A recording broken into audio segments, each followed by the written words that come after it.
नमस्कार, बहुत स्वागत है आप सभी का प्राइम न्यूज पर। मैं हूं राजीव रघुनंदन। वक्त प्राइम एजेंडा का है। अब से थोड़ी ही देर बाद, तकरीबन 1 घंटे के बाद, प्रधानमंत्री नरेंद्र मोदी कोरोना को लेकर 5वीं बार राष्ट्र को संबोधित करने वाले हैं। इस बार का संबोधन बेहद खास होगा इस लिहाज से कि लॉकडाउन के साथ या लॉकडाउन के बाद देश का रोडमैप क्या होगा, रणनीति क्या होगी। हम और आप सब जानते हैं कि प्रधानमंत्री मोदी ने राज्यों के मुख्यमंत्रियों के साथ कल वीडियो कॉन्फ्रेंसिंग करके इस कोरोना के बीच देश की स्थिति क्या है इसका जायजा लिया था। अलग अलग मुख्यमंत्रियों ने अलग अलग बातें रखी हैं, अपने अपने राज्य की स्थिति को स्पष्ट किया है। लिहाजा उन सारी चीजों को मद्देनजर रखते हुए आज कोई बात प्रधानमंत्री मोदी के द्वारा कही जा सकती है। एक तरह से कोरोना जैसी वैश्विक महामारी के बीच या वैश्विक चुनौती के बीच ये जो वक्त है वो देश की रीस्ट्रक्चरिंग का वक्त है। निगाह प्रधानमंत्री मोदी के उस संबोधन पर टिकी है जिसमें यह पता चलने वाला है अब से थोड़ी ही देर में कि प्रधानमंत्री मोदी हमारे श्रमिक भाइयों, हमारे मजदूर भाइयों, प्रवासी भाइयों को लेकर क्या रोडमैप लेकर आए हैं, जिसमें यह पता चलेगा कि हमारे किसान भाइयों को लेकर प्रधानमंत्री क्या कहने वाले हैं। कृषि क्षेत्र को लेकर सरकार का रोडमैप इस लॉकडाउन के बाद या लॉकडाउन के बीच क्या रहने वाला है। हमें यह भी पता चलेगा कि तकरीबन 50, 55, 54 दिनों से पूरी तरह से देश में जो बंदी के हालात हैं उससे उबरने के लिए, उससे बाहर आने के लिए प्रधानमंत्री उद्योगों को क्या कह सकते हैं, क्या दे सकते हैं। यह भी पता चलेगा कि जो एमएसएमई सेक्टर है, जिसे अर्थव्यवस्था की रीढ़ कहा जाता है, उस एमएसएमई सेक्टर के लिए प्रधानमंत्री और सरकार का विजन क्या है। कुल मिलाकर जो निगाह टिकी हुई है वो अब से थोड़ी देर बाद होने वाले उस संबोधन पर टिकी हुई है। इस सब के बीच स्थिति कोरोना को लेकर क्या है वो हम आपको अपडेट करें और उसके बाद हम चर्चा पर आगे बढ़ें कि किसकी बात प्रधानमंत्री मानेंगे। क्या कोई बीच का रास्ता निकलेगा या फिर लॉकडाउन बढ़ाया जाएगा, कुछ नई छूटों के साथ लॉकडाउन कंटिन्यू रहेगा। तरह तरह के कयास लोगों के बीच हैं। जल्दी से आप कोरोना की स्थिति जानिए, दुनिया, भारत और उत्तर प्रदेश, उत्तराखंड में क्या है, उसके बाद हम इन सारे विषयों पर आते हैं। पूरी दुनिया में जो कोरोना का कहर है वो तेजी से बढ़ रहा है। 41,97,000 तकरीबन 42 लाख कोरोना पॉजिटिव की संख्या पूरी दुनिया में हो चुकी है। आप अंदाजा लगाइए, कोई दिन ऐसा नहीं गया है जब हमने और आपने बात की हो और जो कोरोना संक्रमित लोग हैं दुनिया में उनकी संख्या कम हुई हो। तकरीबन अब ये जो है वो 43 लाख होने के करीब है। 14,66,000 लोग कोरोना से अब तक ठीक हुए हैं। दुनिया में 2,86,615, इसे आप देखिए, तकरीबन 3 लाख के आसपास लोगों की मृत्यु हो चुकी है। यह एक दुखद पहलू, एक दुर्भाग्यपूर्ण स्थिति है। हमारे देश में देखिए, भारत में भी जो कोरोना का संक्रमण है और उसका जो फैलाव है वो रुकने का नाम नहीं ले रहा है। मामले तेजी से बढ़ते जा रहे हैं और इस स्थिति के बीच प्रधानमंत्री मोदी का संबोधन होना है। 2 बड़े संबोधनों में, वैसे तो ये 5वां होगा, 2 बड़े संबोधनों में प्रधानमंत्री मोदी ने यह कहा था। पहले उन्होंने कहा था कि जान है तो जहान है, फिर उन्होंने कहा कि जान भी और जहान भी। आज हमें एक नया नजरिया मिल सकता है कि प्रधानमंत्री मोदी क्या कह सकते हैं। हमारे देश में यानी भारत में अब तक जो कोरोना का आंकड़ा है वो 70,700 के पार चला गया है, तकरीबन 71,000 के आसपास है। 22,455 लोग कोरोना से ठीक हुए हैं। देश में अब तक जो मृत्यु का हाल है इस कोरोना संक्रमण की वजह से वो 2,293 पर है, तकरीबन 3,000 के आसपास आप इसे देखिए।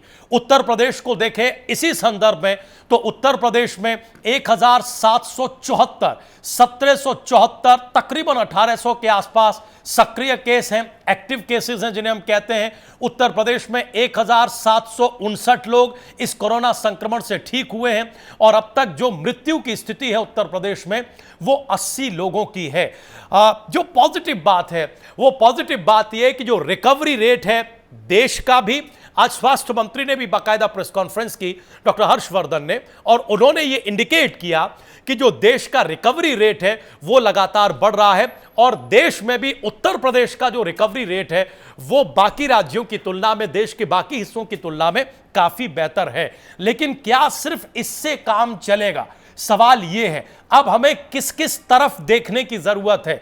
क्या हमें एक नया लाइफस्टाइल अब अपनाना होगा? क्या इस नए लाइफस्टाइल को लेकर प्रधानमंत्री कुछ कह सकते हैं?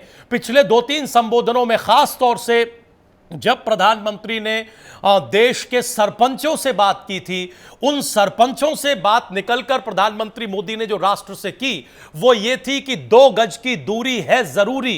क्या इस तरह का कोई फॉर्मूला आज प्रधानमंत्री हमारे सामने रख सकते हैं? जैसा कि हमने कहा कि आज चुनौती है एक तरह से राष्ट्र की, देश की रीस्ट्रक्चरिंग की। अर्थव्यवस्था भी अब देश में, इसको दुरुस्त रखना, ठीक रखना, यह भी अब एक चुनौती है। प्राइम न्यूज पर हम लगातार अपने विश्लेषकों के साथ बात करते रहे हैं, लिहाजा आज हम बार बार यह कह रहे हैं कि यह बिल्कुल एक अलग तरह का संबोधन प्रधानमंत्री मोदी का हो सकता है। राज्यों के मुख्यमंत्रियों के साथ उन्होंने बात की है, कोई रोड मैप होगा वो राष्ट्र के साथ, देश के साथ साझा करेंगे और अब से थोड़ी देर में राष्ट्र के नाम संबोधन प्रधानमंत्री मोदी का होने वाला है। अब हम अपने विश्लेषकों से जुड़ते हैं और उनसे यह समझने की कोशिश करते हैं कि प्रधानमंत्री मोदी क्या कह सकते हैं, उनके क्या कयास हैं, किस चीज को प्राथमिकता दी जा सकती है। सबसे पहले प्राथमिकता थी जब पहला लॉकडाउन हुआ था, आप याद करिए 24 मार्च 2020 को प्रधानमंत्री मोदी ने दूसरा संबोधन किया था, यानी जनता कर्फ्यू के बाद का संबोधन आपको याद होगा। 24 मार्च 2020 को 8 बजे उन्होंने कहा था कि जान है तो जहान है। उसके बाद जब वो राष्ट्र को संबोधित करने आए, संभवतः तीसरा और चौथा संबोधन रहा होगा, तीसरा संबोधन जिसमें उन्होंने कहा कि जान भी और जहान भी, और आज वो क्या कहने वाले हैं इस पर निगाह टिकी है। कई खास मेहमान हमारे साथ जुड़े हुए हैं, बहुत ही सम्मानित वरिष्ठ पत्रकार विश्लेषक दिनेश शर्मा जी हमारे साथ जुड़े हुए हैं, सम्मानित विश्लेषक राहुल तालान साहब हमारे साथ जुड़े हुए हैं। आप दोनों मेहमानों का बहुत स्वागत है। राकेश कुमार जी बतौर राजनीतिक विश्लेषक हमारे साथ जुड़े हुए हैं। राकेश जी बहुत बहुत स्वागत। पॉलिटिकल पैनल में 2 सम्मानित वरिष्ठ मेहमान, अश्वनी शाही साहब भारतीय जनता पार्टी के नेता प्रवक्ता और ब्रजेंद्र सिंह जी कांग्रेस पार्टी के नेता प्रतिनिधि प्रवक्ता हमारे साथ जुड़े हुए हैं।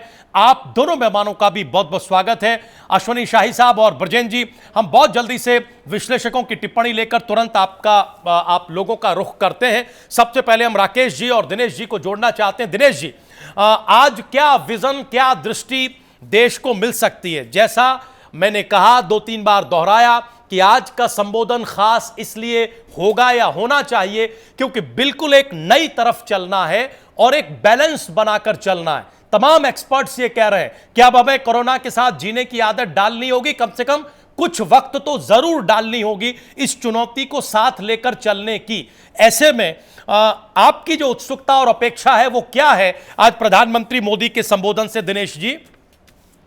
जी राजीव जी, आज जो प्रधानमंत्री जी का संबोधन है वो मुझे ज्यादा महत्वपूर्ण इसलिए लग रहा है कि देश जो है इस समय एक नहीं बल्कि कई कोरोनाओं से घिरा हुआ है। जी, कई कोरोना ऐसे हैं जिन्होंने देश पर सुनियोजित हमला कर रखा है। और मैं क्षमा याचना के साथ मैं अपने मित्रों से, अपने जो पैनलिस्ट हैं, अपने सामने बात कहूंगा। जी जी, कि अभी आप देख रहे हैं कि पाकिस्तान किस तरह से भारत के ऊपर अपने जो लड़ाकू विमान लहरा रहा है। चीन ने कितनी बदतमीजी फैला रखी है। पूरा का पूरा आज भी उन्होंने वो कुछ अपने हेलीकॉप्टर उड़ाए। तो भारत की एक चिंता ये, क्योंकि भारत को अपनी रक्षा और अपनी सीमाओं की उनकी भी चिंता करनी है। कुछ कोरोना हमारे देश के अंदर है, वो नए रोज रोज शगुफे छोड़ते रहते हैं, चाहे वो सोनिया गांधी जी हो, चाहे वो राहुल गांधी जी हो, चाहे ममता बनर्जी जी हो, या और भी इस तरह के लोग हों। इन सबसे निपटते हुए जो एक सबसे महत्वपूर्ण कोरोना है जिसका हम और आप लोग और देश की 131-130 करोड़ जनता सामना कर रही है, वो आपके सामने है। मुझे लगता है हालात अच्छे नहीं हैं और आज प्रधानमंत्री भी हो सकता है, जहां तक मेरा विश्लेषण, जहां तक मेरी बुद्धि की सोच है जी, मुझे लगता है कि लॉकडाउन बढ़ाया जा सकता है। अच्छा, और इसके साथ साथ कुछ नई छूटें भी जरूर प्रधानमंत्री दे सकते हैं, क्योंकि भारत की जो अर्थव्यवस्था है उसका भी संज्ञान लेना देश के लिए बहुत आवश्यक है। और हमारे जितने भी लोग हैं, जितने भी उद्योगपति हैं या जितने भी बुद्धिजीवी वर्ग के लोग हैं या और इस प्रकार के लोग हैं जो चिंतन करते हैं, उनका भी यही सोचना होगा कि हमने कोरोना से तो निपटने के साथ साथ हमें अर्थव्यवस्था के को भी पटरी पर लाने के लिए कुछ बड़े प्लान सबके सामने रखने होंगे। शायद लगता है कि प्रधानमंत्री जी इन प्लान के साथ आपके सामने आए, लेकिन प्रधानमंत्री की चिंता को देखिए, आप उनकी व्यवस्था को देखिए कि वो नहीं चाहते कि देश के अंदर लॉकडाउन हो, वो नहीं चाहते कि देश की जनता इस प्रकार से सड़कों पर असहाय स्थिति में निकले। हर आदमी द्रवित है। हम सड़कों पर आप ही के चैनल फॉर के द्वारा देख रहे हैं, सड़कों पर जिस तरह से श्रमिक वर्ग के लोग पैदल जा रहे हैं, आ रहे हैं, बच्चे सड़क पर पैदा हो रहे हैं जो श्रमिकों के बच्चे हैं। ये एक ऐसी त्रासदी है जिस पर शायद देश का पूरा चिंतन है और प्रधानमंत्री की चिंता एक नहीं बल्कि आज 5वीं बार आपके सामने आने वाली है। तो मुझे लगता है जी कि हम इस तरफ कोरोना का जब तक हम या लॉकडाउन का जब तक हम पूरी तरह से ये समाधान नहीं कर लेते हैं, तब तक हमारे देश के राजनीतिक दलों को भी शांति से, धैर्य से कम से कम सरकार के इस स्टेप को समर्थन करना चाहिए। अभी तक मुझे ऐसा नजर नहीं आया जी कि विपक्ष के नेताओं के पास, जिनके नाम मैंने लिए हैं, उनके पास कोई ठोस प्लान हो जो वो सरकार को ये बताएं कि आप ऐसा नहीं बल्कि ऐसे करें। सरकार कोई अच्छा स्टेप लेती है, उसके अंदर आप कमियां निकालना शुरू कर देते हैं। दिनेश जी देखिए, दिनेश जी चूंकि आपने 2 बार इस बात का जिक्र कर दिया और अभी हम पहली प्रतिक्रिया की स्थिति में ही है, लिहाजा मैं कोई काउंटर प्रश्न आपसे नहीं करूंगा। आगे जब हम बढ़ेंगे तो आपने एक तो ये जो कोरोना से तुलना की, इस पर और कोई रचनात्मक सहयोग अब तक विपक्ष ने नहीं दिया है सरकार को, इस पर मैं आपसे प्रश्न लूंगा। पहले एक बार हम सबकी प्रतिक्रिया ले लें और फिर हम थोड़ा आगे बढ़ें। राकेश जी, आप क्या सोच रहे हैं, क्या जहन में है, क्या अपेक्षा है कि आज क्या हो सकता है? हम 3 लॉकडाउन देख चुके हैं और जैसा कि मैंने जिक्र किया कि मुख्यमंत्रियों की राय अब प्रधानमंत्री के सामने है। कल मुख्यमंत्रियों से बात हो चुकी है प्रधानमंत्री की। कुछ राज्य जो हैं वो लॉकडाउन बढ़ाने के पक्ष में हैं, जबकि कुछ राज्यों ने खुलकर ये कहा है, खुलकर, कि अब आप लॉकडाउन खत्म करिए, इस लॉकडाउन के साथ आगे चलना अब मुमकिन नहीं है क्योंकि अर्थव्यवस्था को बड़ी चोट दे रहा है। क्या है आपके जहन में, प्लीज बताएं राकेश जी। जी राजीव जी, सबसे पहली बात तो ये है कि जिस तरीके से हमारे देश के माननीय प्रधानमंत्री जी ने सभी प्रदेशों के मुख्यमंत्रियों के साथ मीटिंग ली और उस मीटिंग में सभी की राय कुछ अलग अलग थी, क्योंकि आप देखें कि कई मुख्यमंत्रियों ने समर्थन किया कि लॉकडाउन को अभी जारी रखना चाहिए, लेकिन उसी के विपरीत कुछ मुख्यमंत्रियों ने कहा कि लॉकडाउन को समाप्त हो जाना चाहिए, क्योंकि उनके प्रदेशों में जो कोरोना वायरस से संक्रमित लोगों की संख्या है वो कम है। तो जिन लोगों के प्रदेशों में, जिन मुख्यमंत्री के प्रदेशों में संख्या कम है, वो चाहते हैं कि उनके प्रदेश की जो अर्थव्यवस्था है कहीं उसकी कम ना टूटे, तो अपने प्रदेश की अर्थव्यवस्था को बचाने के लिए लॉकडाउन को खुलवाना चाहते हैं। लेकिन उसी के विपरीत अगर हम देखें तो जिन प्रदेशों के अंदर कोरोना वायरस से संक्रमित लोगों की संख्या बहुत तेजी से बढ़ती जा रही है, चाहे हम बात करें महाराष्ट्र की, चाहे हम बात करें पंजाब की, चाहे हम बात करें गुजरात की या दिल्ली की, जिन प्रदेशों के अंदर बहुत तेजी से आंकड़ा बढ़ रहा है वो कहीं ना कहीं लॉकडाउन को बढ़ाने के पक्ष में है। लेकिन अब बात आती है कि लॉकडाउन बढ़ना चाहिए या नहीं बढ़ना चाहिए। जैसा कि मैंने पहले भी आप ही के चैनल पे कहा था, जिस तेजी से आंकड़े बढ़ रहे हैं, कहीं ऐसा ना हो कि लॉकडाउन अगर पूरी तरीके से खोल दिया जाए, खत्म कर दिया जाए, तो ये आंकड़े एकदम से विस्फोटक स्थिति में ना आ जाए। ये आशंका है, ये तमाम लोगों के जहन में ये आशंका है राकेश जी। बिल्कुल विस्फोटक स्थिति में आ जाएंगे, क्योंकि अगर आप WHO की साइट पे जाके देखें या आप विशेषज्ञों से बात करें, किसी डॉक्टर से बात करें, तो सभी की ये राय है कि लॉकडाउन को धीरे धीरे करके खुलना चाहिए। और मुझे ये पूरा इस समय विश्वास है कि लॉकडाउन एकदम एक साथ नहीं खुलेगा, लॉकडाउन धीरे धीरे खुलेगा।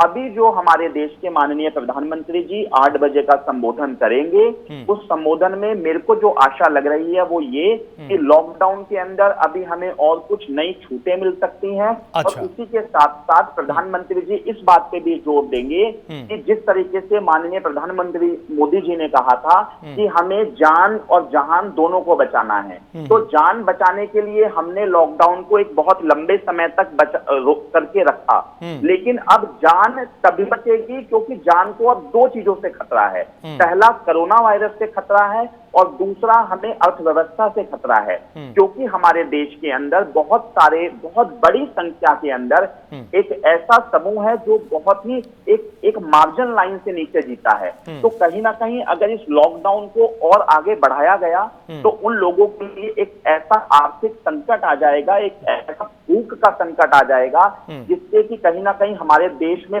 जान और जहान दोनों के लिए लड़ना पड़ जाएगा। क्योंकि आप देखें जिस तरीके से हमारे मजदूर भाइयों ने हमारे पूर्वांचल राकेश जी, अब देखिए दो आप ही की प्रतिक्रिया में डिफर स्थिति हो गई। पहला आपको लग रहा है कि साहब बढ़ाया जाएगा, फिर आप कह रहे हैं कि नहीं, अगर ऐसा ही किया तो फिर ये स्थिति खराब हो जाएगी। तो क्या आपको लग रहा है कि कंडीशनल छूट दी जाएगी? जी बिल्कुल राजीव जी, जैसा कि आप देखें कि जिस तरीके से बार बार ये बातें हो रही हैं कि उद्योगों को खोला जाएगा, 33% उद्योग में और ऑफिसों में जो श्रमिक एम्प्लॉइज हैं वो बीच का रास्ता निकाला जाएगा। राकेश जी, बीच का रास्ता है ना, जिसमें जहान की भी चिंता होगी और ऑफ कोर्स जान की भी चिंता होगी, जिस तरफ आप इशारा कर रहे हैं। इसी के साथ बस 30 सेकंड और 30 सेकंड और बहुत 30 सेकंड ये कि जिस तरीके से बहुत तेजी से हर प्रदेश से पलायन करके मजदूर जा रहे हैं, उनको रोकने के लिए भी अगर रोजगारों को थोड़ा बहुत भी खोला जाएगा तो वो पलायन भी कहीं ना कहीं रुक जाएगा। इससे भी लेकिन सवाल है कि क्या आज कोई फैसला या कल से कोई फैसला हो जाए, उससे जो एक असुरक्षा का भाव, जो एक डर का भाव है, क्या हमारे श्रमिक कामगार मजदूर भाइयों के दिल से खत्म हो जाएगा और एक घोषणा के साथ ही वो पलायन बंद कर देंगे? ये अपने आप में एक चर्चा का विषय है, इस पर हम आएंगे। एक बाद हम जरा जल्दी से शाही साहब और यहाँ ब्रजेंद्र जी को ले आते हैं। शाही साहब, तीनों लोगों की बात सुनने के बाद आप आंसर करिएगा। ब्रजेंद्र जी, क्या लग रहा है कि इस बार देखिए कांग्रेस पार्टी आलोचना करती रही है, निजी तौर पर आप आलोचना करते रहे हैं बहुत सारे विषयों पर जो सरकार ने जो कदम उठाए हैं, लेकिन आज आपको लगता है कि प्रधानमंत्री किसी बड़े विजन, किसी बड़े रोड मैप के साथ होंगे और उसमें ये जो मध्य मार्ग अपनाने की बात होगी, क्योंकि बराबर है चिंता दोनों तरफ, जान की भी और जहान की भी। ब्रजेंद्र जी, देखिए आदरणीय रघुनंदन जी, कांग्रेस पार्टी एक जिम्मेदार विपक्ष के रूप में 130 करोड़ जनता की आवाज को रखती है और वो हमारी नैतिक जिम्मेदारी है। उसमें किसी को बुरा लग सकता है, उसमें दिनेश शर्मा जैसा कोई देवगुरु बृहस्पति का अवतार हमें कोरोना कह सकता है, वो बातें उनको मुबारक हो। लेकिन जब आदरणीय प्रधानमंत्री जी अब 8 बजे आते हैं तो हम लोगों का कलेजा धक धक करने लगता है, क्योंकि जितनी बार वो 8 बजे आए हैं समस्या लेकर आए हैं, निजात लेकर नहीं आए हैं। चाहे वो नोटबंदी से शुरू किया जाए और 4 घंटे की मोहलत पर बगैर किसी तैयारी के लॉकडाउन तक, तो हम कोई अपेक्षा नहीं कर रहे हैं। हम खाली ईश्वर से प्रार्थना कर रहे हैं कि अब सबको अपने आप ही निपटना है। सरकार कुछ कर नहीं पा रही है। वो उसमें एक वर्ग ऐसा होगा जो बहुत खुश होगा, जिसमें आदरणीय दिनेश शर्मा जी आते हैं, लेकिन जिस समाज को मैं देख रहा हूँ बहुत मुसीबत में है। और आपने देखा होगा आदरणीय रघुनंदन जी की 3 राज्यों में जी, उत्तर प्रदेश, मध्य प्रदेश और गुजरात में जो ये श्रम कानून बदले गए हैं, ये समझ लीजिए गरीब के मुंह पर, एक मजदूर के मुंह पर एक बहुत बड़ा तमाचा है कि एक तरफ हमारे बेरोजगारों की संख्या बढ़ रही है, हमें ज्यादा लोगों को अकोमोडेट करना है, दूसरे आप क्या कर रहे हैं कि 8 घंटे काम कराने के बजाय 12 घंटा काम कराने की बात कर रहे हैं। तो जब 12 घंटे आप काम कराएंगे एक आदमी से, तो आधे मजदूर तो वैसे ही कम हो जाएंगे। और हमें जरूरत क्या है कि जहां 4 आदमी काम करते थे वहां हमें 8 आदमी शिफ्ट करना चाहिए था, क्योंकि देश रुक जैसा गया है। आप किसी आदमी से बात करिए तो 10 दिन बाद उसकी कैपेसिटी 17 तारीख के बाद 100 रुपया जेब से निकालने की नहीं होगी। ऐसे लोगों की तादाद 70% होगी भारत में। तो आप सोचिए कि इस माहौल में हमें, जो आपने स्मॉल इंडस्ट्री की बात है, जो लघु बिल्कुल उद्योग हैं उनकी बात है, मिडिल इंडस्ट्री है, उसको इनको सबको थोड़ा थोड़ा हमको चलाने की शुरू करने की कोशिश करना चाहिए। और ये कानून जो 1947 के एक्ट को श्रम उसको बदल दिया गया है, इसको रिवाइव करना चाहिए और हमें देखना चाहिए कि हमें ज्यादा रोजगार जनरेट करना है। अर्थात एक जगह पर 2 या 3 लोगों को रोजगार दिलवाना है जिससे सबकी रोजी रोटी चल सके। तो अराजकता का माहौल हो जाएगा पूरे देश में जी। तो एक तो विपक्ष की ये चाहता है कि इसमें प्रधानमंत्री जी कुछ सोचें। लॉकडाउन किसी समस्या का समाधान पहले भी नहीं था, आज भी नहीं है। हम लोगों को एक ट्रेनिंग देनी चाहिए पूरे देश को। माननीय प्रधानमंत्री जी आह्वान करें कि हमको सबको 130 करोड़ लोगों को मिलकर कोरोना से लड़ना है। उसके लिए जो सावधानी अपेक्षित है उसका ईमानदारी से सब लोग पालन करें, क्योंकि बीमारी होगी तो हम मरेंगे, जिसको होगी वो मरेगा। तो ये हर आदमी उसको ये मान के चले कि हमको लड़ना है, अपनी लड़ाई मान के लड़े और सबको समेट करके। हम कोरोना नहीं हैं, कोरोना से बचाना हमारी जिम्मेदारी है और उनसे ज्यादा जिम्मेदारी है जो कुर्सी पर बैठे हैं।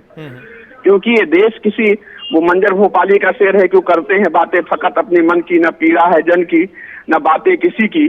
खाली अपने मन की बात ना करें, 125 करोड़ के देश को समझ करके वो क्या चाहता है, उसकी नीड क्या है। ब्रजेन जी, 2 बातें आपने कही हैं जिस पर हम प्रधानमंत्री जी के ऊपर है तो क्या एडजस्ट करेंगे। आपने अपनी प्रतिक्रिया में जो 2 बातें कही हैं इसको हम अंडरलाइन करते हैं, अगली बार आएंगे तो आपसे पूछेंगे, बाकी जो जवाब आप दे रहे हैं वो दीजिएगा।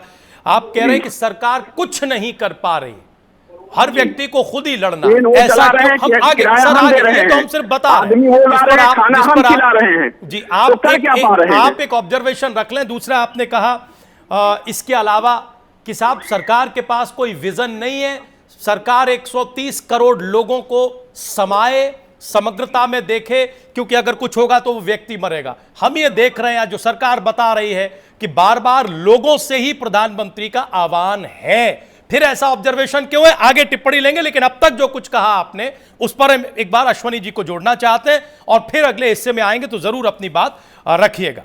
अश्वनी शाही साहब, क्या लग रहा है आज आपको, क्या सामने आ सकता है? अभी जैसे अपनी टिप्पणी में कह दिया ब्रजेन जी ने कि समस्या ही लेकर आते हैं, समाधान लेकर नहीं आते। तो आज समाधान का पूरा विजन, समाधान की पूरी दृष्टि, पूरे तरीके हमारे सामने होंगे, हम ये अपेक्षा करें शाही साहब, क्योंकि समाधान की तरफ ही बढ़ना है। जी राजू जी, आपके अलावा सभी पैनलिस्ट की आवाज मुझे थोड़ी धीमे आ रही थी, लेकिन अभी ठीक आ रही है? अभी आप सही से सुन रहे हैं ना? आपकी आवाज तो पूरी आ रही है, बाकी भाइयों की, लेकिन थोड़ा बहुत जो मैं सुन पाया हूँ। जी जी, मैंने स्पष्ट रूप से सुना है। दिनेश जी ने जो कहा वो बहुत सही कहा कि विपक्ष ने कायदे से मन से साथ नहीं दिया, वो सत्य कह रहे हैं। राकेश जी आज जो उन्होंने कहा उन्हीं की बातों में उनका जवाब था। आपने भी रास्ता उनको बताया कि बीच का रास्ता निकालना है। कांग्रेस की बात, शाही साहब या राकेश जी या बाकी हमारे जो 2 मेहमान हैं, दिनेश जी या ब्रजेन जी, रिक्वेस्ट ये है कि अगर कहीं टेलीविजन आपके आसपास चल रहा हो तो प्लीज उसकी वॉल्यूम को आप कम कर दें, जिससे कि आवाज इको ना हो, क्योंकि वही आवाज वापस हमें सुनाई देती है और दर्शकों को भी बीच बीच में डिस्टर्बेंस होता है। प्लीज अब अपनी बात रखें शाही साहब, बोलिए। जी, अब आइए, कांग्रेस ने अभी ब्रजेन जी ने बहुत बढ़िया बात कह दिया कि समस्या लेकर आते हैं, समाधान नहीं। धन्य मनाते हैं हम लोग उस देश के निवासी हैं जो आज हमारे प्रधानमंत्री एक सशक्त रूप से सबको समाधान बताते हैं, समस्या नहीं बताते हैं। हमने 6 साल की सरकार में बार आया है और देश का पहला प्रधानमंत्री माननीय नरेंद्र मोदी होंगे जो लोगों से हाथ जोड़कर और सबसे विनती करके लोगों तक मैसेज पहुंचाते हैं कि आप ये करिए और लोग मानते हैं। ये चीज इनको बताना पड़ेगा। इनके नेता आते हैं सिर्फ और सिर्फ समस्या, ये इनके ऊपर लागू होता है, हमारे ऊपर लागू नहीं होता है। इनकी बातों का आज देश पूरा मुसीबत में है। देश में मुसीबत में समस्या प्रधानमंत्री नहीं बताएंगे। प्रधानमंत्री समाधान 4-4, 5-5 बार मुख्यमंत्रियों के साथ, अब सारे जो है मीडिया कर्मियों के साथ, मतलब ग्राम प्रधानों के साथ, सबके साथ बैठकर एक प्रदेश का प्रधानमंत्री संवाद करता है और उसके बाद जो है कांग्रेस ये कहती है कि समस्या लेकर आते हैं। निंदनीय है ये चीज।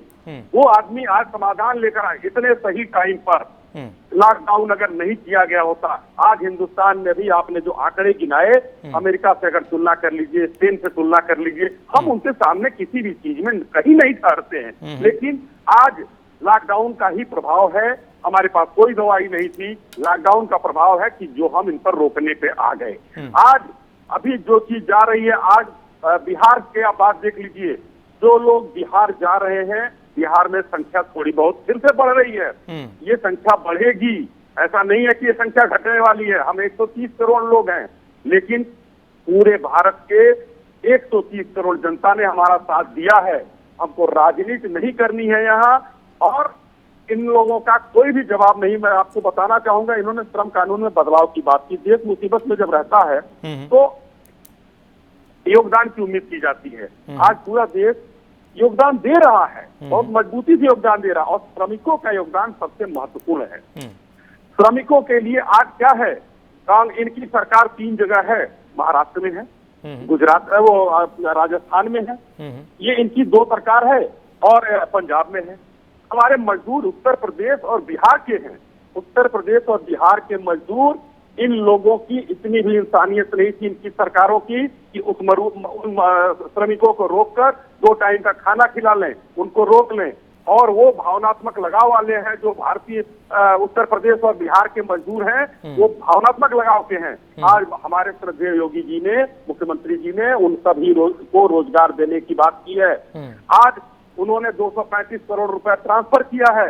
आज श्रमिकों को मनरेगा से लेकर जहां वो स्किल रहेंगे, और ये इतने स्वाभिमानी मजदूर हैं कि इनको लौटना मुश्किल है। और कांग्रेस की सरकारों का में जो हमारे पंजाब और क्या नाम है, महाराष्ट्र की सरकारें हैं, यहाँ पर लोग जाएंगे नहीं। वहाँ के रोजगार किस तरीके से, फैक्ट्रियां चलेंगी किस तरीके से चलेगा, आप ये सोचे। ये लोग नहीं, बिल्कुल ये सवाल है, ये एकदम सवाल है शाही साहब, ये वैलिड पॉइंट है, क्योंकि जितनी बड़ी मात्रा में पलायन हुआ है, अगर आप लॉकडाउन खोलेंगे, भले ही कंडीशनल छूट ही आप क्यों न दें, हमारे उन दोबारा प्रवासी मजदूरों की, उन भाइयों की जरूरत पड़ेगी उन राज्यों में, किसी भी राज्य में जहां उद्योगों को चलना है। बहुत सारे जगहों से ऐसी खबरें आ रही हैं, आप सब उनसे रूबरू होंगे कि कई जगह जो लघु उद्योग, मझोले या बड़े उद्योगों को खोलने की छूट दी गई है, वहां लेबर्स की कमी है, वहां हमारे मजदूर भाइयों की, श्रमिकों की कमी है। अब सवाल यह है कि वो इतनी जल्दी स्थिति दुरुस्त या ठीक कैसे होगी। अब तक आप जो सारे लोगों ने कहा है, अब हम उसके जवाब लेने की प्रक्रिया शुरू करते हैं। दिनेश शर्मा जी, समस्या या समाधान, क्या वाकई यह स्थिति है कि समस्या लेकर आते हैं, कोई समाधान नहीं होता? और अगर समाधान था या है, तो फिर वो वर्क क्यों नहीं कर रहा है, यानी उसके पॉजिटिव इफेक्ट क्यों नहीं दिख रहे हैं? राजीव जी, समस्या लेकर आते हैं, समाधान नहीं लाते। ये एक ऐसा उपहास है। एक गांव में कहावत चलती है कि सूप बोले तो बोले, चलनी बोल रही है जिसमें 72 छेद जी। यानी जिसने 70 साल की ऐसी समस्या इस देश को दी है कि चीन हमारे ऊपर मंडरा रहा है, दुनिया भर का सारा कूड़ा कचरा लेकर हम पर डालने को तैयार है। और इसके अलावा जहां भी हाथ डालिए देश में, उस जगह कहीं ना कहीं गड्ढे नहीं बल्कि गहरे गहरे बड़े बड़े ऐसे मगरमच्छ, ऐसे एनाकोंडा निकल कर आते हैं कि आप भी और देश भी हैरान होता है। समाधान लेकर आना, क्या ये बात कहीं आपके गले उतरती है? देखिए, अगर समाधान नहीं था तो आज पूरी दुनिया फिर ये क्यों बोल रही है कि भारत सरकार ने कोरोना पर जिस प्रकार से नियंत्रण पाया है उसकी प्रशंसा की जाए। WHO बोल रहा है, वो हमारे घर की एजेंसी नहीं है। और दूसरी बात, हमारे यहाँ के लोग जो हैं, जो हमारे यहाँ के जो लीडरशिप है, जो जिसको विपक्षी दल भी बोलते हैं, वो जिस प्रकार से बोलते हैं उनके पास तथ्य नहीं होते। उनको तो केवल आरोप लगाना है। समाधान अगर आपके सामने नहीं होता तो आज देश के अंदर हाहाकार मच गया होता। आज देश में गृह युद्ध की स्थिति पैदा हो गई होती। हम लोग ऐसे देश नहीं है जहां पर धैर्य से काम लें, लेकिन इस देश की जनता ने जिस प्रकार से धैर्य से प्रधानमंत्री के इस स्टेप को स्वीकार किया है, उसकी प्रशंसा की जानी चाहिए। हाँ, ये कह सकते हैं आप कि जब किसी चीज को आप लागू करते हैं तो कहीं कहीं पर आपको ऐसी भी चीजें देखने को मिलती हैं जो आप सुन नहीं सकते। जैसे इसके कई उदाहरण दिए जा सकते हैं, लेकिन मैं उन उदाहरण को देने से बेहतर इस बात पर ज्यादा ध्यान दूंगा कि अगर हम अच्छाइयों के पक्ष को आगे लेकर बढ़ेंगे तो बुराई का पक्ष अपने आप ही खत्म हो जाता है। हम अगर इस बात की प्रशंसा करें, सरकार को सहयोग दें, समर्थन दें और राजनीति को आगे के लिए छोड़ें, तो हमको नजर आएगा कि हमने देश के अंदर जो जो स्टेप्स लिए हैं और जो अभी स्टेप कुछ उठाए गए हैं, जैसे श्रमिकों की वापसी, ट्रेनें चलाना, लोगों को, छात्रों को उनके घर पहुंचाना, ये एक बहुत ही धैर्यपूर्ण और सावधानी पूर्वक फैसले हैं। हम इनको हल्के में नहीं ले सकते राजीव जी। हमारे मित्रों को ये बात अच्छी तरह से सोच लेनी चाहिए कि आज की तारीख में हमारे पास कोई विकल्प नहीं है। हम एक बात और कह सकते हैं, हमने पहले भी कहा था कि हमारे देश में स्वास्थ्य सेवाओं की जो पोल इस समय खुलकर आई है वो बहुत ही विभक्त है। वास्तव में हम अब समझे हैं कि हमारे देश को स्वास्थ्य सेवाओं के विस्तार की कितनी आवश्यकता है। ये लॉकडाउन ने बहुत बड़ी इज्जत बचाई है, बहुत बड़ी जान बचाई है, लोगों को घरों में रहने के लिए मजबूर किया है। आज लोग घरों में बैठे हैं, कल उनके लिए एक अच्छा सवेरा भी आएगा और हमें भी इस बात को ध्यान रखना चाहिए। ठीक, खुद मुझे इस बात का ध्यान रखता हूं, मैं ध्यान रखता हूं कि जो आलोचना के विषय हैं हम उनको जरूर उठाएंगे। हाँ, कुछ है चीजें जिनका हम उल्लेख करेंगे, लेकिन वो उन चीजों का उल्लेख करने का आज समय नहीं है। अच्छा, अभी नहीं, बाद में, पहले इस चुनौती से हम लड़ लें, पार पा लें, खड़े हो लें, उसके बाद, यही ना? ठीक, बिल्कुल। अब हम जोड़ते हैं एक बार ब्रजेन जी को। ब्रजेन जी, एक तो पहले हिस्से में जो आपने कहा कि सरकार कुछ नहीं कर पा रही है, उस पर जो टिप्पणियां शाही साहब ने कही कि कमाल है, किस तरह की राजनीति है जिसमें समाधान और समस्या इस तरह की तुलना रखी जा रही है। और दूसरा, यहां जो दिनेश शर्मा जी ने अपने ऑब्जर्वेशन में कहा कि कम से कम ये ऐसा वक्त है जिस पर फिलहाल राजनीति नहीं होनी चाहिए, जितनी सारी कमियां पूरे विपक्ष को या कांग्रेस पार्टी को दिखती लगती हैं उन सबको रखना चाहिए, लेकिन ये वक्त गुजरने के बाद, हालात सामान्य होने के बाद। प्लीज आंसर करिए।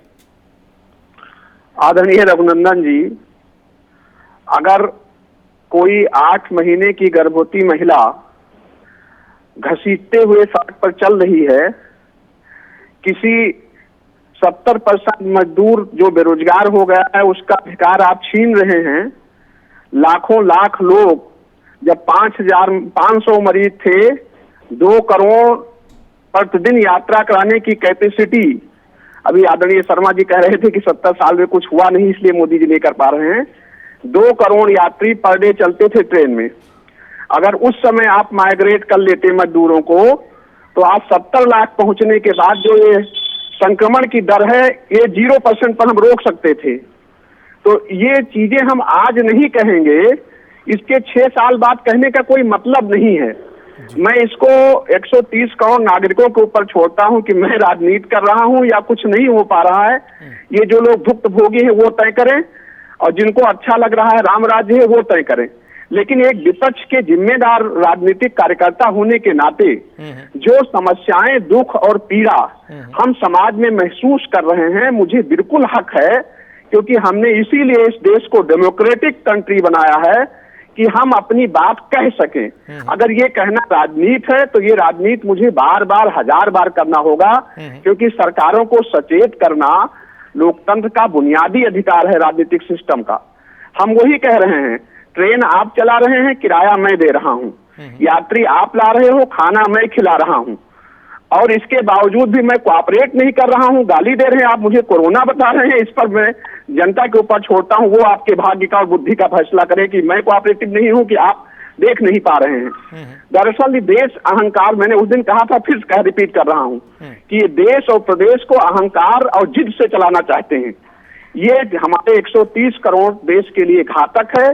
अभी मैं कह रहा हूं कि विनम्र बनिए, सबको साथ लेकर एकोमोडेट करिए, सबकी सलाह लीजिए, बल्कि अगर ज्यादा खुले दिल से काम करें तो बहुत ज्यादा अच्छे ढंग से इस समस्या को लड़ा जा सकता है, क्योंकि हमारा समावेशी समाज का देश रहा है। सबको साथ लेकर चलने की सोच की दृढ़ता जो भारत में है, दुनिया के किसी देश में नहीं है।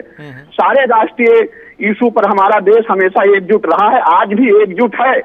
लेकिन अब आप आज समस्या निपटना है और आप जो है 70 साल का पढ़ाना पढ़ रहे हो, और वो भी विश्लेषक पढ़ रहा है। वो शाही जी क्या कहे, मैं उस पर कोई काउंटर नहीं करूंगा, सब जनता के ऊपर मैं छोड़ रहा हूं। मैं अपनी जिम्मेदारी का पालन कर रहा हूं। मुझे चीजें अच्छी नहीं दिखाई दे रही हैं। जिस प्रकार की सबके सहयोग से लोगों की समस्या की निजात की तरफ बढ़ना चाहिए, वैसा हम नहीं बढ़ पा रहे हैं। तो जो चीजें हमें दिखाई पड़ रही हैं जनता की तरफ से, वो हम कह रहे हैं। ये मैं जनता के ऊपर ही छोड़ रहा हूं कि वो हमको गलत मान रही है, उनको सही नहीं, वो जो हमको दिखाई पड़ा हो सकता है उनको उसको न दिखाई पड़ रहा हो। बिल्कुल सही। मैं तो जिस प्रकार का देश देख रहा हूं उसमें तो मुझे अलग-अलग रोना नजरिए आ हो जाता सकते है। हैं। बिल्कुल सही है, अलग-अलग नजरिए हो सकते हैं ब्रजेन जी, अलग-अलग तर्क हो सकते हैं, और हर तर्क का, हर नजरिए का सम्मान होना चाहिए।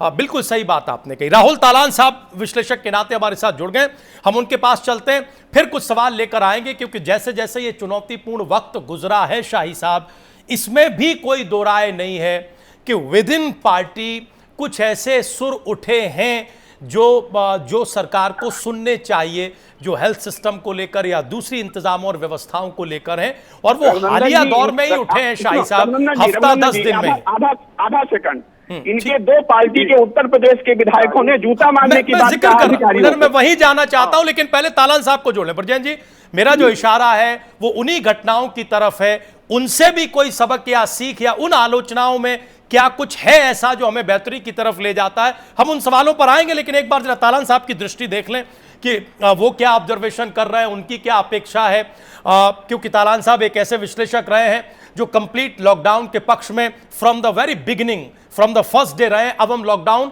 4 की तरफ हैं भी या नहीं, हमें लॉकडाउन के बीच कोई रास्ता निकालना है या लॉकडाउन के बाद कोई रास्ता निकालना है? तालान साहब, क्या लग रहा है आपको, क्या हो सकता है आज प्रधानमंत्री के संबोधन में? देखिए, मुझे जहां तक लगता है कि एक बीच का रास्ता निकालने की कोशिश होगी प्रधानमंत्री की। वो ये भी जानते हैं कि इकोनॉमी भी नहीं चल सकती है कंप्लीट लॉकडाउन में, और बीमारी से भी हमें लगातार लड़ते रहना है, लंबी लड़ाई है। वो ये भी जानते हैं कि हम बहुत लंबा लॉकडाउन तो उम्मीद नहीं कर रहे हैं, और अंतहीन लॉकडाउन हो भी नहीं सकता है कि हम लगातार लॉकडाउन इलाज ही नहीं है इस बीमारी का।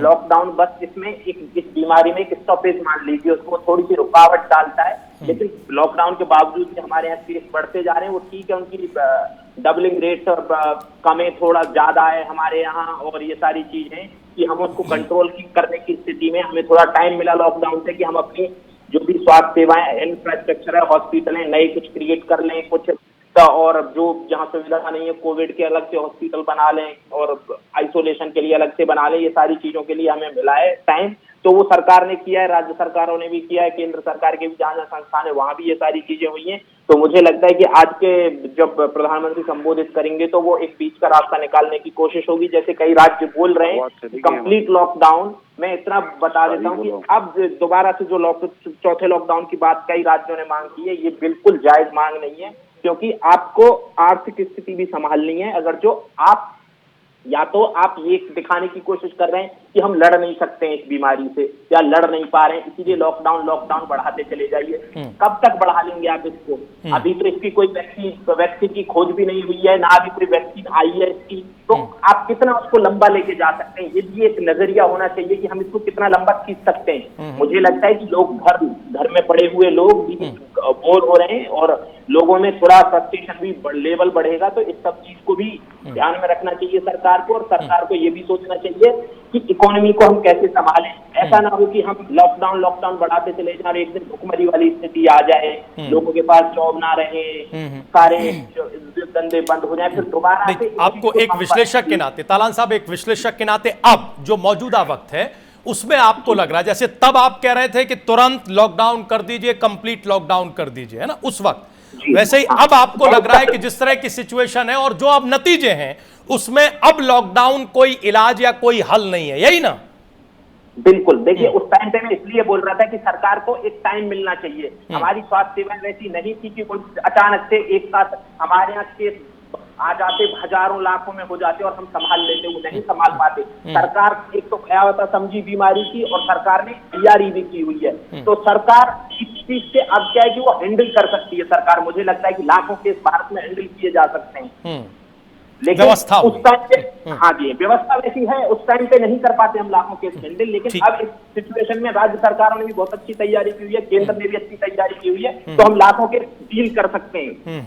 ठीक है, अब हम जरा उस सवाल की, तालन साहब जुड़े रहिएगा, हम लोग आगे भी बात करेंगे, चूंकि अब तकरीबन 15 मिनट का वक्त बचा हुआ है जब ये राष्ट्र के नाम प्रधानमंत्री का 5वां संबोधन हो रहा है, जिस पर हम आज इस प्राइम एजेंडा में चर्चा कर रहे हैं। शाही साहब, अब हम आपके पास आना चाहते हैं। देखिए, ये सवाल महत्वपूर्ण है कि विपक्ष की आलोचना को आप कुछ भी कहकर खारिज कर सकते हैं, आपका अधिकार है, जैसे विपक्ष का आलोचना करने का अधिकार है, लेकिन जो सवाल पार्टी के भीतर से उठे, मैं जिस बात का जिक्र कर रहा था, ब्रजेन जी ने उस तरफ खुलकर इशारा कर दिया है ना, चाहे वो मेयर की चिट्ठी हो, विधायकों की बातें हों, और वो विधायक अपने भीतर के सिस्टम की ही बात कह रहे हैं, तब ऐसा नहीं लगता कि हमें उस तरफ सोचना चाहिए और केवल आलोचना को खारिज कर देना या उसका कोई प्रति उत्तर करके उसे नज़रअंदाज कर देना ये ठीक है, या फिर उसको समझना, उसकी स्थिति जानना और उसका वाकई इलाज करना, समाधान करना, ये एक नजरिया होना चाहिए। शाही साहब। राजीव जी, देखिए, आज नहीं बहुत पहले कहा गया है कि निंदक नियरे राखिए आंगन कुटीर सवाए। आप लोग तो नियरे राख नहीं रहे ना शाही साहब? नहीं, एकदम नजदीक है। हम लोग बिल्कुल नहीं राख रहे। कहाँ, आप बताइए ना, विपक्ष छोड़िए, पार्टी के भीतर भी निंदक नियरे नहीं है। नहीं, पार्टी, देखिए, अगर पार्टी का किसी को कष्ट हुआ है, मेयर को हुआ है या कुछ हुआ है, अरे इन्होंने नोटिस दे दिया सीतापुर के विधायक को पार्टी से निकालने का, बोल दिया सर। ब्रजेन सर आएंगे सर, हम लोग चूंकि टेलीफोन पर है ब्रजेन जी, हम लोग टेलीफोन पर है, एक साथ बहुत सारी आवाज हो जाती है, तो ना यहाँ के लिए ऑडिबल होती है, ना आप लोगों के लिए और ना दर्शकों के लिए, इसलिए एक एक करके आएंगे। हम लोग अच्छी चर्चा कर रहे हैं। बोलिए शाही साहब, प्लीज बोलिए। तो उनका समाधान किया गया। अगर कोई भी है वो जनप्रतिनिधि है, वो चाहे पार्टी के अंदर का हो या पार्टी के बाहर का हो, और ये सरकार सुनने, ऐसा है कि आज जो है अगर हम नहीं सुनेंगे तो समाधान कैसे करेंगे? समाधान करते हैं, लेकिन कांग्रेस के लोगों को अकाउंटेबिलिटी की तुरंत जरूरत पड़ जाती है। वो अभी पीएम केयर फंड देखिए कितने दिन हुआ, 7-8 हफ्ते हुए पीएम केयर फंड बने, आज वो लोग ऑडिट की बात करना शुरू कर देते हैं। तो ये अकाउंटेबिलिटी नहीं होती है। मेरा जो कहने का मतलब है, आज की हमारी पहली अकाउंटेबिलिटी है कि हम जो श्रमिक हमारे जा रहे हैं वो सही से पहुंचे, वो बीमार ना पहुंचे।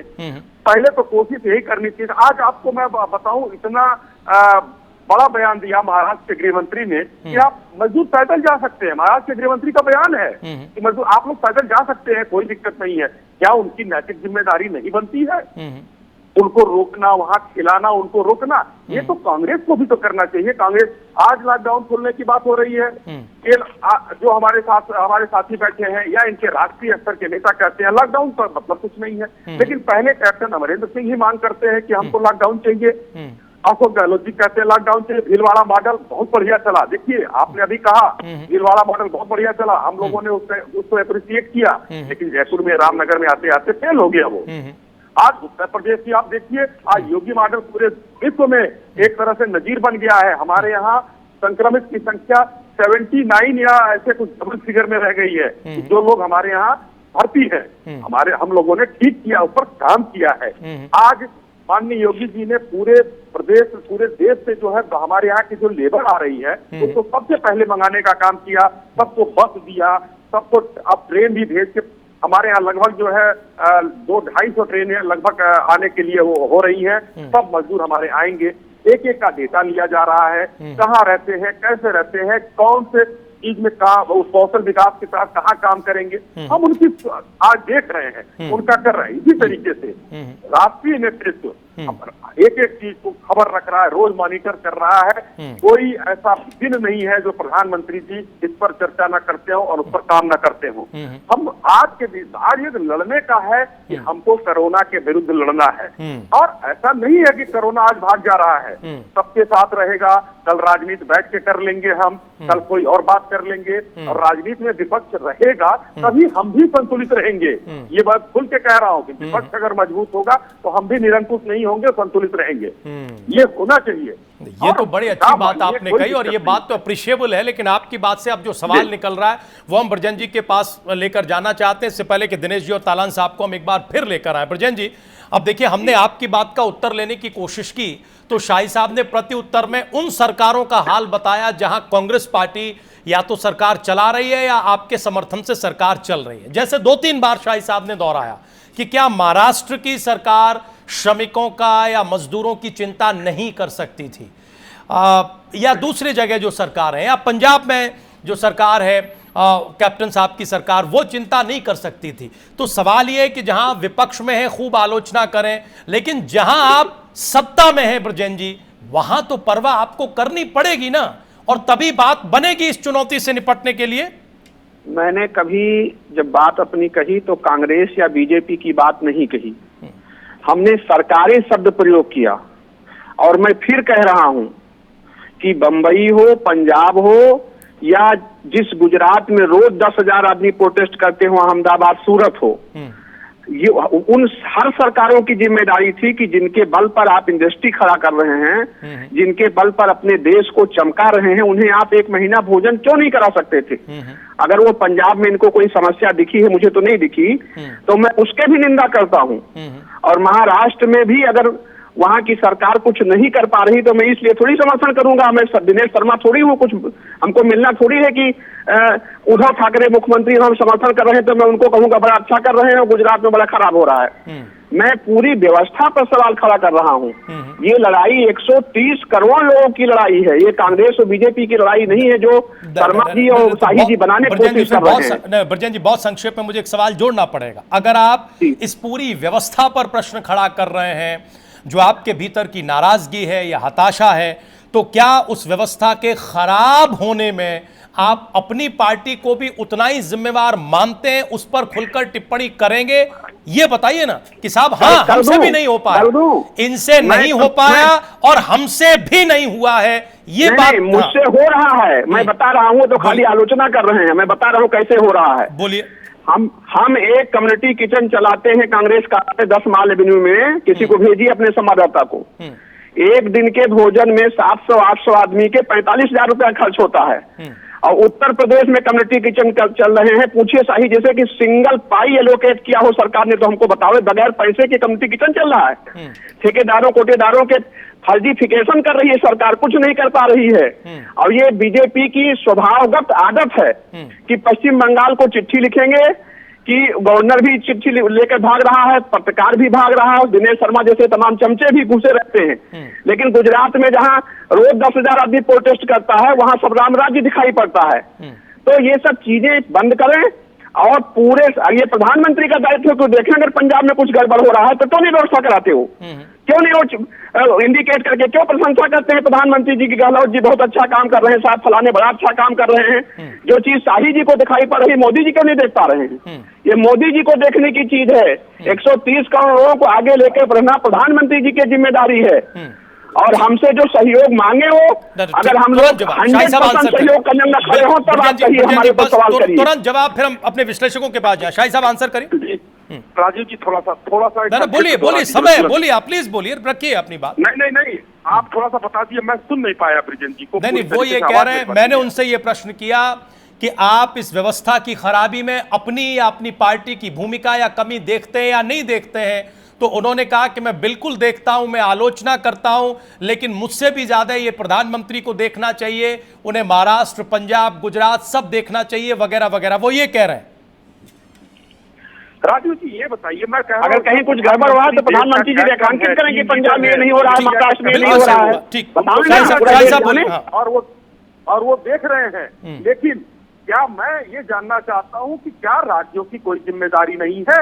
आज मैं देख रहा था कि एक जो अब ये लोग कहते हैं कुछ नहीं दिया, मैं जो 1,70,000 करोड़ का जो हिसाब मांगा जा रहा था, मैंने हिसाब निकालकर आज मैं एक उसमें देख रहा था कि सबसे कम 335 करोड़ गया है, कहीं 300 करोड़ गया है, कहीं कुछ गया है।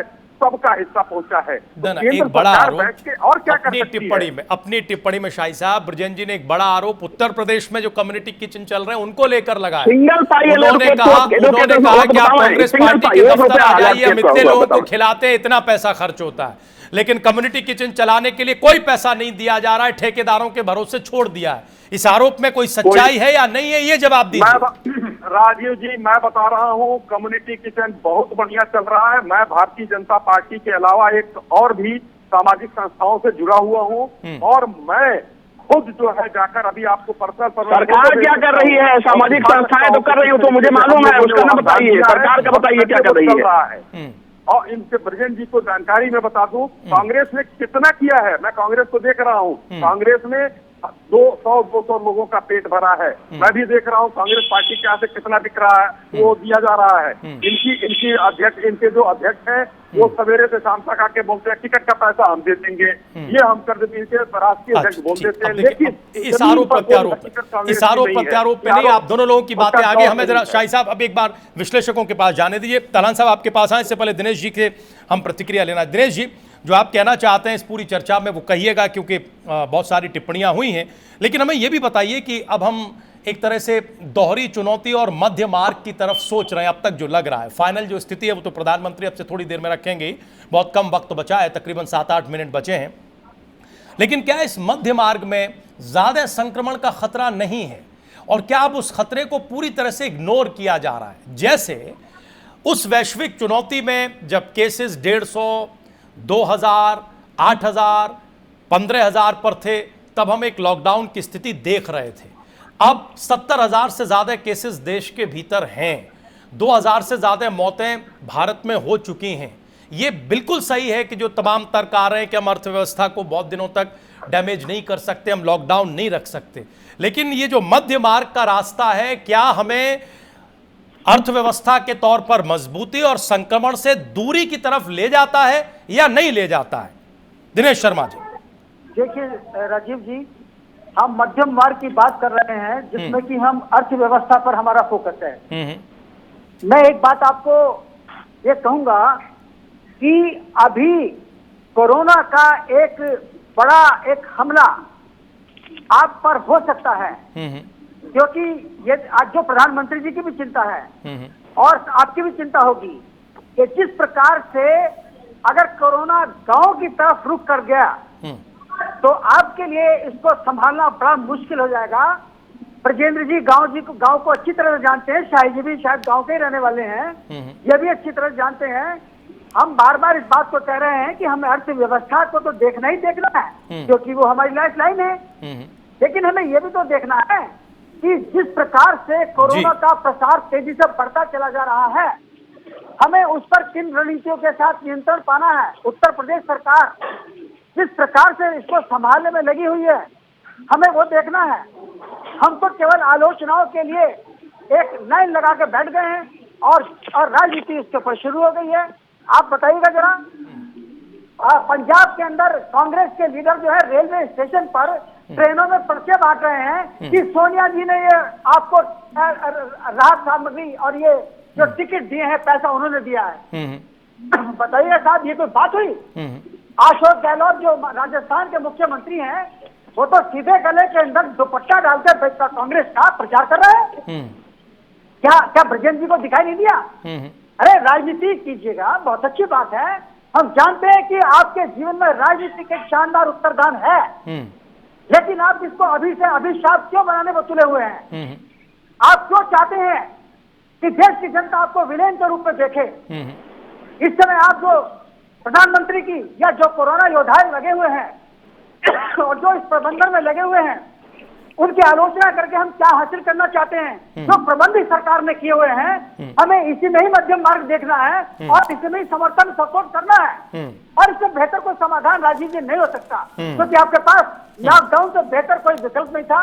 एक सोशल डिस्टेंसिंग बहुत जरूरी थी और जरूरी है, और हमारे जो श्रमिक वर्ग के लोग हैं, जो गांव के लोग अभी गांव के अंदर जा रहे हैं, अभी तो वहां का खतरा बहुत बड़ा है। अभी ये पता नहीं है कि ये और कहां तक जाएगा। अच्छा। इसलिए नहीं, हम जो आपने- समझते हैं राजीव जी वो जी, यही है जी। कि हमें अर्थव्यवस्था को भी देखना है और उसके प्रबंध राज्य सरकार और केंद्र सरकारें कर रही हैं। प्रधानमंत्री जी 8 बजे कुछ न कुछ इसके ऊपर जरूर बोलेंगे। जी, कुछ ही लेकिन वक्त हमें रह एक बात जरूर है, कुछ ही वक्त 2-3 मिनट रह गए हैं। तालान साहब, ये जो प्रश्न मैंने किया कि ये मध्य मार्ग हमें मजबूती की तरफ ले जा रहा है या खतरे की तरफ ले जा रहा है, एक। दूसरा, ये जो अभी दिनेश जी बोले कि साहब गांव की तरफ ये खतरा पहुंच गया तो ये हो जाएगा, लेकिन अब जो व्यवस्था हम बना रहे हैं उसमें तो जाना है गांव की तरफ। तालान साहब, नहीं, देखिए, जो आप मध्य मार्ग की बात कर रहे हैं तो ये बचाव है हमारा कि हम इकोनॉमी को भी चला लें और कोरोना से भी बचाव लगातार करते रहे। इतने दिन का लॉकडाउन बहुत है, जितने दिन का लॉकडाउन हो गया है, लोगों को समझ में आ जाना चाहिए कि सोशल डिस्टेंसिंग उनको आगे बहुत समय तक अभी फॉलो करनी है, पब्लिक गैदरिंग नहीं करनी है, भीड़ वाली जगह पे नहीं जाना है। ये सारी चीजें अंडरस्टैंड करने वाली है जनता, देश की जनता इस चीज को समझे। सरकार कब तक पहरा बिठा के रख सकती है, और सरकार पहरा बिठा के रखेगी तो बहुत सारी प्रॉब्लम खुद सामने आएंगी, जैसे लोगों में फ्रस्ट्रेशन बढ़ेगा और लोग फिर कानून का भी पालन नहीं करेंगे, ये करेंगे वो करेंगे। तो ये सारी चीजों का भी ध्यान रखना है हमें, सारी चीजों का।